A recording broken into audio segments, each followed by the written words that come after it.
mari kita mau berikan pujian dan sorak-sorai yang terbaik buat Tuhan kita hari ini. Hanya Dia yang layak menerima setiap pujian, peninggian dari kita.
Hidup kami Tuhan, tapi kami menemukan pengharapan baru di dalam Engkau, karena Engkau Allah yang setia.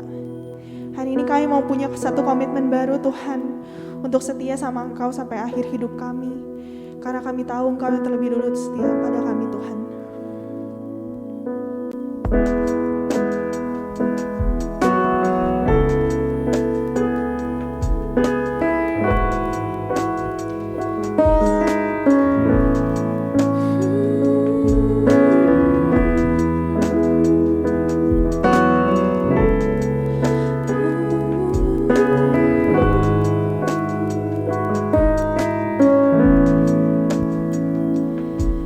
Bapa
tangan Tuhan dalam kehidupan kami.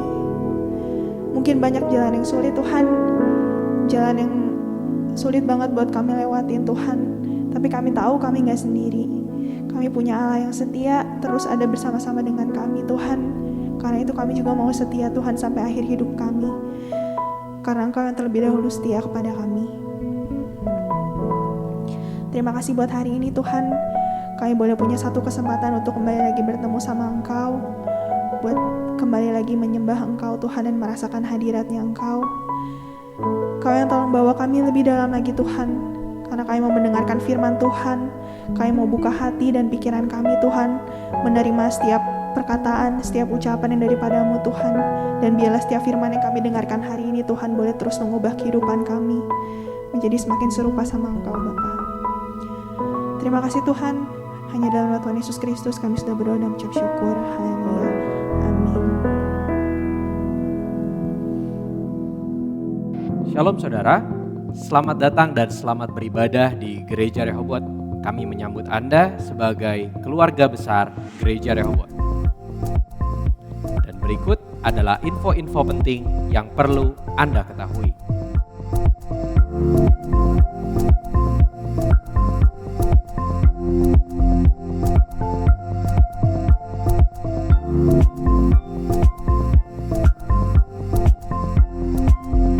Setiap kegiatan di Gereja Rehoboth diadakan secara online. Kebaktian kaum pria setiap hari Selasa jam 6 sore, kebaktian kaum wanita setiap hari Jumat pukul 4 sore, dan doa pagi setiap hari Sabtu dan Senin pukul 5 pagi. Semua diadakan lewat Zoom meeting. Saudara dapat memberikan persembahan dan perpuluhan melalui QR Code yang tersedia, melalui rekening-rekening yang ada sebagai berikut.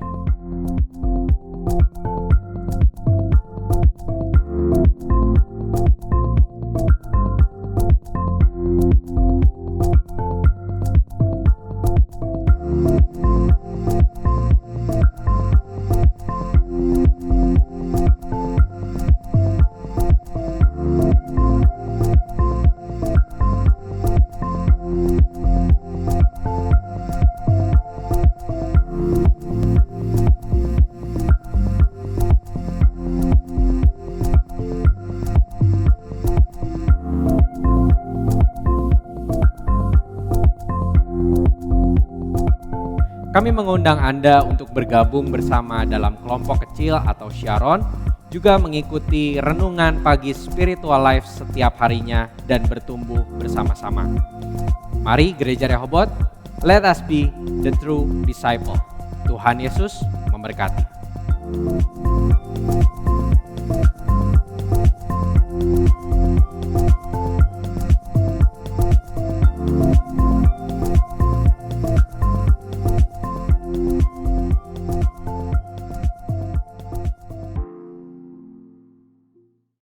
Halo teman-teman Flamers, apa kabar semuanya? Saya harap kita semua, kalian semua dalam keadaan baik-baik saja. Sebelum kita mendengarkan firman Tuhan, mari kita teduhkan hati kita untuk berdoa terlebih dahulu. Tuhan Yesus yang baik, kami mengucap syukur kepadamu buat hari ini Tuhan, karena kasih setia dan anugerah-Mu kami masih bisa untuk berbakti bersama walaupun lewat Zoom. Mari Kau yang memberkati Tuhan dalam pemberitaan firman Tuhan pada hari ini. Bantu kami untuk kami boleh tenang, untuk kami boleh konsentrasi, mendengarkan firman Tuhan, sehingga kami boleh sama-sama dibangun, dibentuk dan bertumbuh di dalam Kristus. Terima kasih Tuhan Yesus. Di dalam nama Tuhan Yesus kami berdoa dan mengucap syukur. Sama-sama kita katakan, amin. Berikut firman Tuhan hari ini diambil dari 1 Korintus 3 dari ayat 1 sampai ayat 9. Saya akan bacakan buat kalian ya. Judulnya adalah perselisihan. Dan aku saudara-saudara, pada waktu itu tidak dapat berbicara dengan kamu seperti dengan manusia rohani, tetapi hanya dengan manusia duniawi yang belum dewasa dalam Kristus. Susulah yang kuberikan kepadamu, bukanlah makanan keras, sebab kamu belum dapat menerimanya. Dan sekarang pun kamu belum dapat menerimanya. Karena kamu masih manusia duniawi. Sebab jika di antara kamu ada iri hati dan perselisihan, bukankah hal itu menunjukkan bahwa kamu manusia duniawi dan bahwa kamu hidup secara manusiawi? Karena jika seorang berkata, aku dari golongan Paulus, dan yang lain berkata, aku dari golongan Apolos, bukankah hal itu menunjukkan bahwa kamu manusia duniawi yang bukan rohani? Jadi apakah Apolos? Apakah Paulus? Pelayan-pelayan Tuhan yang olehnya kamu menjadi percaya, masing-masing menurut jalan yang diberikan Tuhan kepadanya. Aku menanam, Apolos menyiram, tetapi Allah yang memberi pertumbuhan. Karena itu yang penting bukanlah yang menanam atau yang menyiram, melainkan Allah yang memberi pertumbuhan. Baik yang menanam maupun yang menyiram adalah sama, dan masing-masing akan menerima upahnya sesuai dengan pekerjaannya sendiri. Karena kami adalah kawan sekerja Allah, kamu adalah ladang Allah, bangunan Allah. Amin. Tema yang diberikan minggu ini adalah kekeluargaan. Tapi minggu ini kita nggak berbicara tentang keluarga secara lahiriah, di mana kamu dilahirkan, di mana kamu dibesarkan. Minggu ini kita berbicara mengenai kekeluargaan, di mana ketika kamu menerima Tuhan Yesus sebagai Tuhan dan Juru Selamat, kamu mempunyai identitas yang baru, yaitu anak-anak Allah. Sehingga kita sama-sama memanggil Allah dengan sebutan Bapa kami yang di surga. Efesus 2 ayat 13 mengatakan, tetapi sekarang di dalam Kristus Yesus, kamu yang dahulu jauh sudah menjadi dekat oleh darah Kristus. Jadi ketika kita menerima Tuhan Yesus sebagai Tuhan dan Juru Selamat, kita sama-sama dipersatukan dalam satu keluarga kerajaan Allah. Jadi tema hari ini adalah kekeluargaan. Sebetulnya keluarga itu apa sih? Banyak quote, banyak istilah yang mengartikan apa itu keluarga. Saya coba baca ini ya. Keluarga itu tempat sebuah cinta dan kehidupan dimulai. Ada lagi yang mengatakan keluarga adalah tempat yang terbaik bagi kita untuk belajar tentang sebuah pengorbanan. Menjadi keluarga berarti kamu adalah bagian dari sesuatu yang sangat luar biasa. Itu berarti kamu akan mencintai dan dicintai selama sisa hidupmu. Keren ya. Jadi intinya apa sih? Keluarga adalah satu tempat di mana kita bisa bertumbuh bersama, ribut bersama, mengasihi dan dikasihi, bertumbuh bersama. Nah, jadi kalau kalian ada di tempat ini bersama-sama dalam satu keluarga yang namanya keluarga Flamers, itu bukan kebetulan.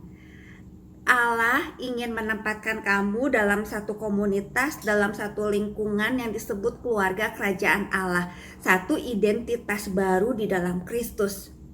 Jadi ketika kamu dalam sebuah keluarga, itu ada tuh yang namanya ribut, ada yang namanya gak enak, tapi semuanya itu saling membangun untuk saling sama membuat kehidupan kamu bertumbuh secara bersama. Jadi saya harap nih buat kalian yang baru naik ke The Flame, izinkan kalian, biarkan diri kalian masuk, dibimbing, dibentuk dalam satu wadah kekeluargaan di Flame. Buat kakak-kakak yang di atas, yang udah duluan, anggap mereka tuh adik-adik kalian. Walaupun kadang kalau ngurus adik yang masih kecil, yang masih bayi, itu kadang menggemaskan, kadang ngebosenin. Iya, saya punya keponakan, dia baru punya adik baru. Jadi dia exciting banget karena dia punya adik baru. Dia pikir, wah saya gak sendirian lagi main Barbie-Barbian. Jadi dia sangat exciting. Dia nemenin dedenya, dia nyusuin dedenya. Tapi gak lama dia keluar kamar dan bilang, boring. Kenapa? Karena dia bilang gini, aku udah cerita lama, cerita ini, cerita itu, dedenya gak bisa ikutan ngomong. Sama juga mungkin kayak kalian ya. Ketika kalian mulai membimbing adik-adik rohani kalian, kadang ngegemesin tapi kadang juga ngebosenin. Diajak ngomong lagi Zoom nggak jawab gitu ya kan, kadang ngebosenin. Tapi itu adalah adik-adik kalian. Saya berharap kalian bertumbuh bersama di dalam Kristus. Nah, hari ini kita akan belajar bersama apa aja sih yang nyebabin perpecahan dalam sebuah komunitas atau dalam sebuah keluarga atau hal apapun juga. Yang pertama, hal yang menyebabin keributan dalam sebuah keluarga atau komunitas yaitu menuntut sesuatu untuk sama. Sekali lagi, yang nyebabin orang ribut itu yang nyebabin orang berantem karena saya tuh nuntut dia sama saya. Perhatikan baik-baik ya. Unity itu bertolak belakang dengan uniform. Unity itu kesatuan, tapi bertolak belakang dengan kesamaan. Iya, akar sebuah keributan karena aku nuntut dia sama aku. Misal, aku nggak suka sama dia karena mungkin kita selera musiknya beda. Aku nggak suka sama dia, mungkin dia cara ngomongnya beda sama aku. Aku nggak suka sama dia karena ketika kita lagi melakukan sesuatu hal, dia melakukan dengan cara yang berbeda sama saya. Ketika dia ngadepin masalah, cara ngadepin masalahnya beda. Aku nggak suka main sama dia karena suku dia beda, budaya dia beda, cara hidup dia beda, dan aku nggak suka sama dia. Kenapa banyak sekali hal yang menyebabkan ribut? Karena kita menuntut dia sama dengan kita. Sehingga banyak sekali sekarang klub-klub yang dibangun. Klub goes misalnya, klub sepak bola, klub masak, klub baca buku. Orang-orang yang punya hobinya sama, mereka berkumpul bersama karena dengan sebuah tujuan kamu dan saya sama. Diharapkan karena kita sama, kita bakal jadi kompak. Tapi mereka sering kali nggak menyadari ada hal-hal yang sama, tapi di balik kesamaan mereka ada berjuta hal yang berbeda juga dalam hidup mereka, sehingga nggak kaget dalam satu klub sepak bola sama kesukaannya main sepak bola tapi berantem gontok-gontokan. Kenapa? Karena dalam hidup ini kita nggak pernah bisa nuntut orang itu sama dengan kita. Percis sama, satu hal mungkin sama, tapi untuk banyak hal lain kita tuh sangat banyak hal yang berbeda. Kenapa?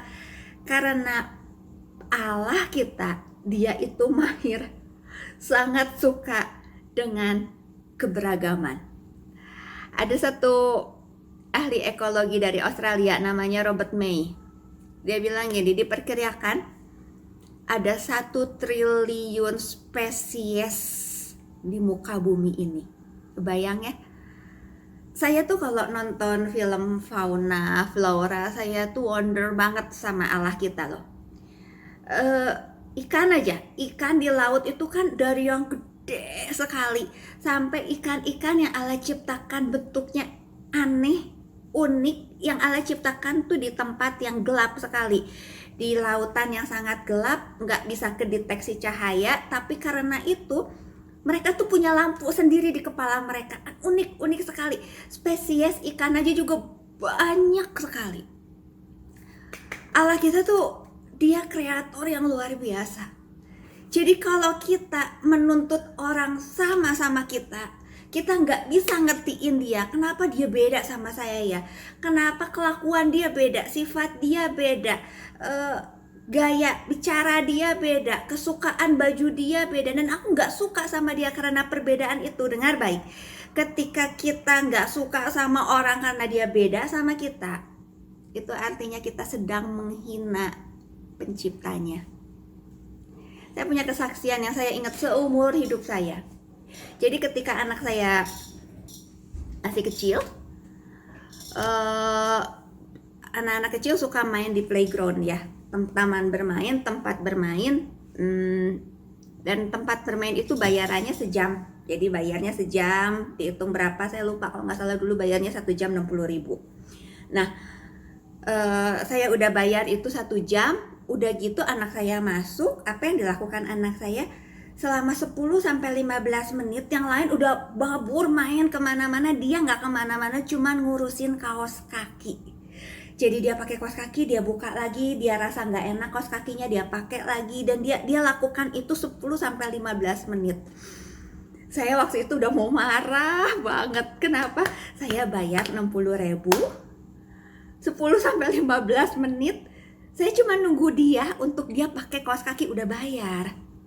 Jadi saya udah mau marah, saya bilang, oh come on. Buat saya urusan pakai kaos kaki, saya tidak pernah mempermasalahkan itu. Saya pakai kaos kaki bolong pun nggak jadi masalah buat saya. Tapi buat anak saya, urusan kaos kaki pun itu sampai 10-15 menit. Teman-teman ada yang kayak gitu? Urusan kaos kaki jadi masalah? Buat saya kaos kaki nggak jadi masalah.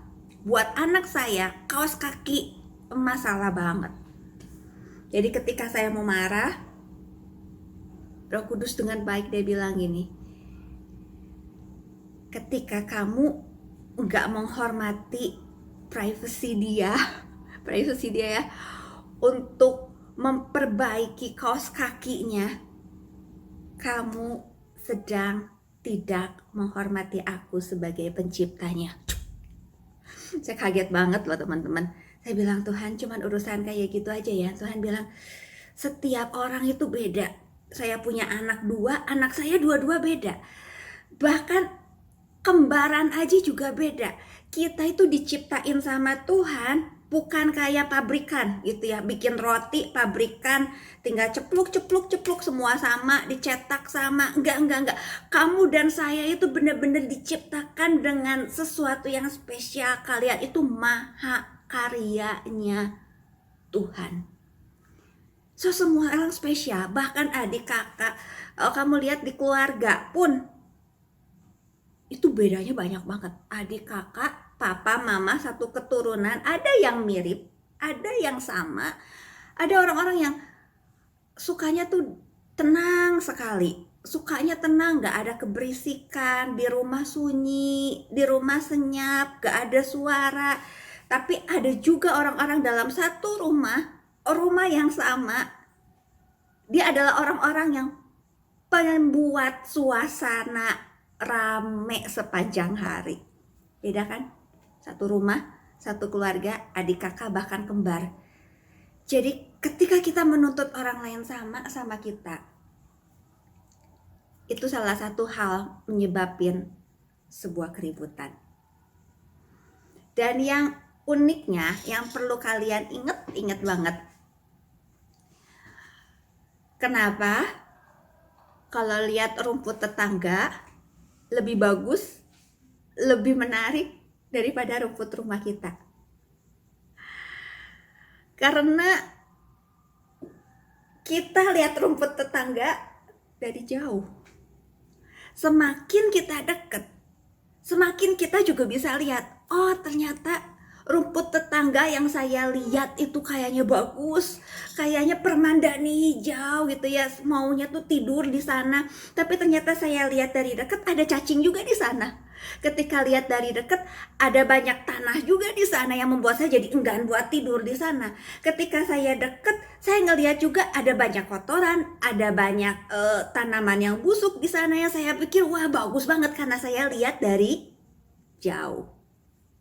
Berapa banyak ketika kita ngelihat keluarga orang lain, kamu lihat orang tuanya teman kamu bilang, wah orang tuanya dia kok kayaknya lebih baik daripada orang tua aku ya.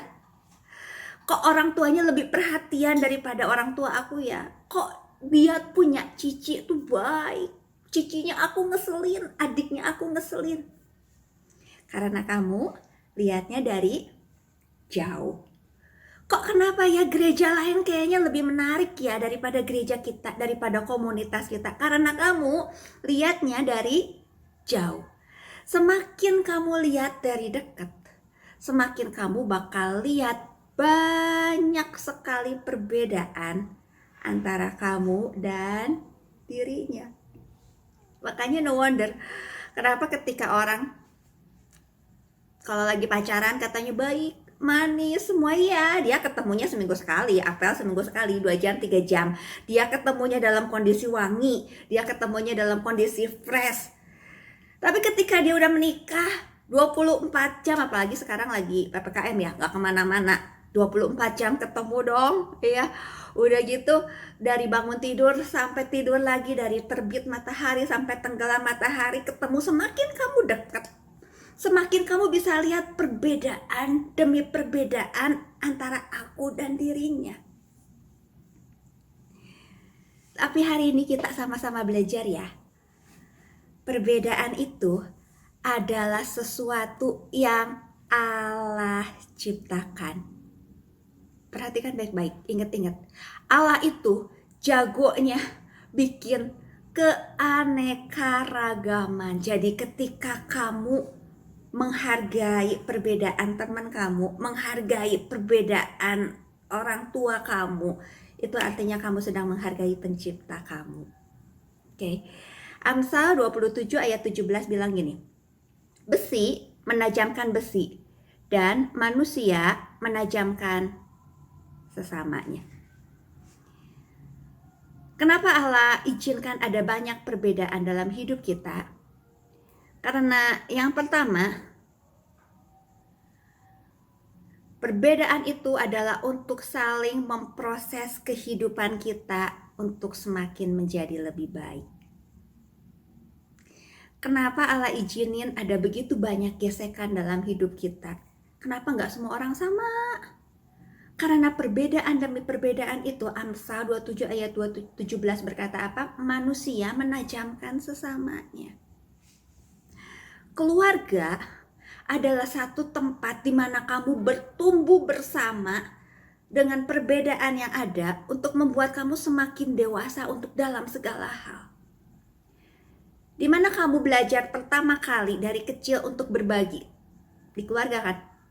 Sama adik kamu misalnya ya. Kamu yang biasanya dulu punya mainan, kamu mainin sendiri, nggak perlu bagi. Tiba-tiba kamu punya adik dan kamu harus berbagi. Kamu belajar pertama kali di situ.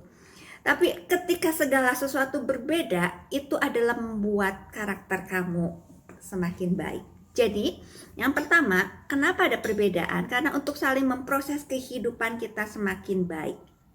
Yang kedua, perbedaan itu diberikan Allah, disiapkan Allah untuk saling memperlengkapi tubuh Kristus. Tadi kita udah baca ayatnya. Dikatakan bahwa Paulus yang menanam, Apolos yang menyiram, tapi semuanya tujuannya satu, yaitu apa? Talenta yang ada masing-masing dalam hidup kita untuk saling memperlengkapi tubuh Kristus. Jadi, jangan takut lagi sama perbedaan. Jangan kesel lagi menuntut orang sama saya, menuntut orang punya pikiran yang sama saya. Justru dengan semakin banyak keanekaragaman dalam komunitas kamu, cara pikirnya beda. Dia kok mikirnya gitu ya, ketika ngadepin masalah yang satu mikir mepecahin masalahnya gini, yang satu beda. Justru perbedaan itu menjadi sebuah komunitas itu menjadi kaya. Ya. Yang kedua, oh ya, saya belum ambil yang kedua ya. Justru ada orang-orang yang Allah tempatkan dalam hidup kita. Itu tuh yang nyakitin banget hati kita. Dan biasanya orang-orang yang nyakitin hati kita itu orang-orang yang paling dekat sama kita. Kalau kamu udah best friend sama orang, kamu tuh ngerasa kalau sampai terjadi keributan atau sampai jadi clash, kamu tuh ngerasa kayaknya aduh sakit banget di sini gitu ya. Semakin kamu dekat sama orang, semakin biasanya Allah tempatkan itu orang-orang yang dekat sama kamu buat proses hidup kamu. Bahkan Yesus pun disalib sama orang yang paling dekat sama dia, yang 3,5 tahun hidup bareng, jalan bareng, tinggal bareng. Yesus enggak disalib sama orang-orang yang enggak dikenal. Yesus disalib sama muridnya sendiri. Jadi dengar baik ya, kalau saat ini kamu ngalamin sesuatu yang gak enak dalam hidup ini, dalam pelayanan lah, di keluarga lah, dimanapun juga, orang yang gesek kita, orang yang bikin kita sakit, percayalah, dia adalah orang yang diurapi Tuhan untuk memproses hidup kamu. Kok bisa sih, Ci? Iya, kadang Allah sengaja kirim orang-orang di sekitar kita untuk kikis kehidupan karakter kita. Dan orang-orang yang kikis hidup kita biasanya orang-orang yang dekat sama kita. Ya, jadi ketika kamu mulai masuk dalam satu lingkungan yang baru, mungkin kamu bilang dulu gini ya, aduh, kalau dulu tuh ya saya belum kenal dia, kayaknya dia baik banget. Sekarang setelah kita pelayanan bareng, setelah kita sering ngobrol bareng, aku baru tahu busuknya dia kayak gitu. Aku jadi kesel sama dia. Bukan kamu tahu busuknya dia, tapi karena kamu makin menyadari dia beda sama kamu. Tapi firman Tuhan hari ini sama-sama ngingetin kita kalau perbedaan itu adalah sesuatu kekayaan yang memang Allah berikan, yang memang Allah ciptakan, yang memang Allah persiapkan untuk membentuk kamu dan saya menjadi semakin lama semakin dewasa di dalam Kristus. Jadi jangan takut untuk terus maju dalam pengenalan satu dengan yang lain. Ya, ada banyak orang jadi mulai takut, mulai enggan untuk berkomitmen. Ada orang sekarang ini ya, mereka jadi pikir gini, aduh, aku males berumah tangga, maunya cuma temenan aja. Kenapa? Kalau udah rumah tangga tuh ya nanti ketahuan belangnya, misalnya gitu ya. Aku nggak mau untuk pelayanan, aku jadi jemaat biasa aja. Nanti kalau aku udah terjun bener-bener ke pelayanan, aku tuh tahu dia tuh ternyata menyebalkan. Bukan gitu. Tapi kita sama-sama belajar hari ini, apapun perbedaan teman kita, kakak rohani kita, adik rohani kita, teman rohani kita, itu sama-sama buat bikin kita semakin dewasa di dalam Kristus. Setuju ya? Yang kedua, hal apa yang nyebabin sebuah komunitas menjadi pecah atau menyebabin pertikaian? Yakobus 3 ayat 16 berbicara demikian. Sebab di mana ada iri hati dan mementingkan diri sendiri, di situ ada kekacauan dan segala macam perbuatan jahat. Jadi hal kedua penyebab pertikaian itu adalah iri hati dan egois. Kenapa sih orang bisa bunuh? Kenapa sih bisa orang sahabat deket, best friend bisa jadi berantem gede? Kenapa sih sebuah perjanjian bisnis misalnya atau apapun gagal? Karena itu ada iri hati, ada orang-orang juga yang egois, ya.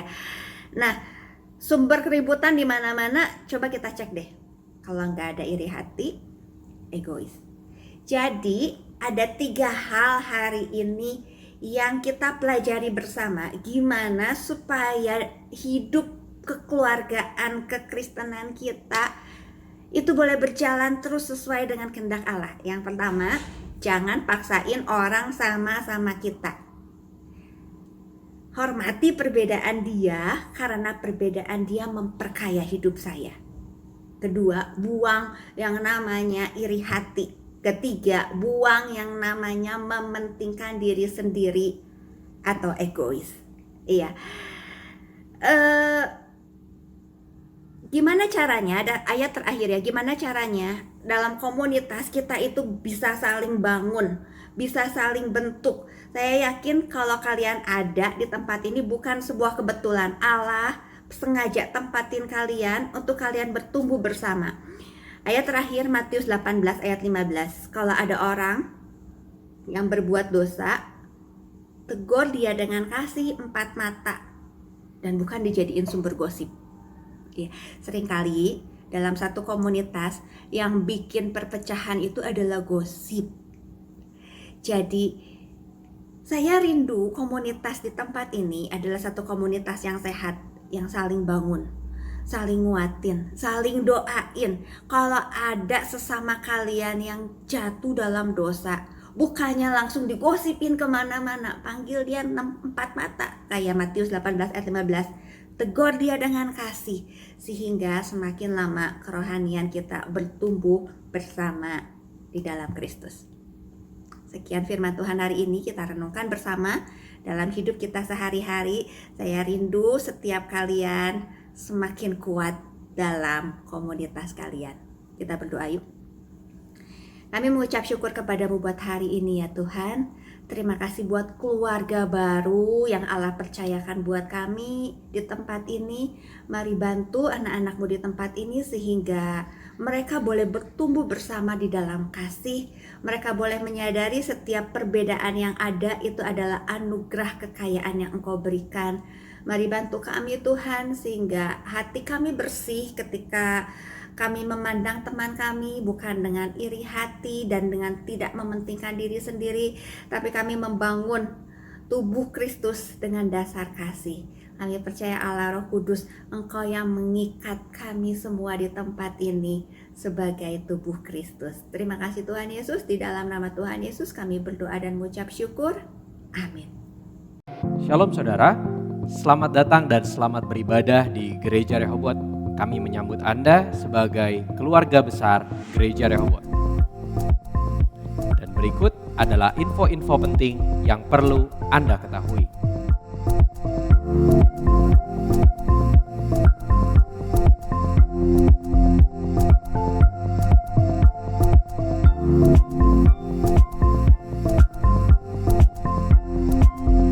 Setiap kegiatan di Gereja Rehoboth diadakan secara online. Kebaktian kaum pria setiap hari Selasa jam 6 sore, kebaktian kaum wanita setiap hari Jumat pukul 4 sore, dan doa pagi setiap hari Sabtu dan Senin pukul 5 pagi. Semua diadakan lewat Zoom meeting. Saudara dapat memberikan persembahan dan perpuluhan melalui QR Code yang tersedia, melalui rekening-rekening yang ada sebagai berikut.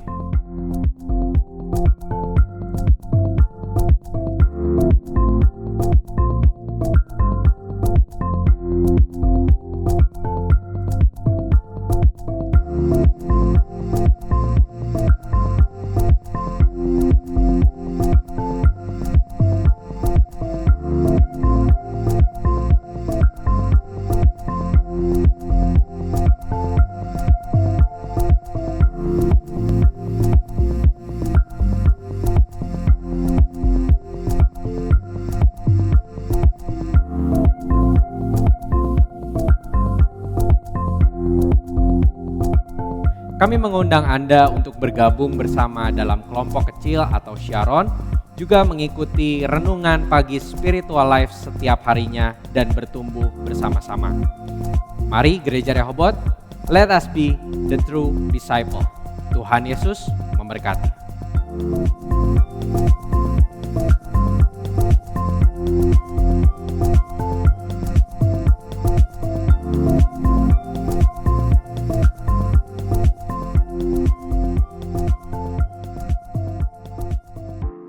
Anda telah selesai mengikuti ibadah online Gereja Rehoboth.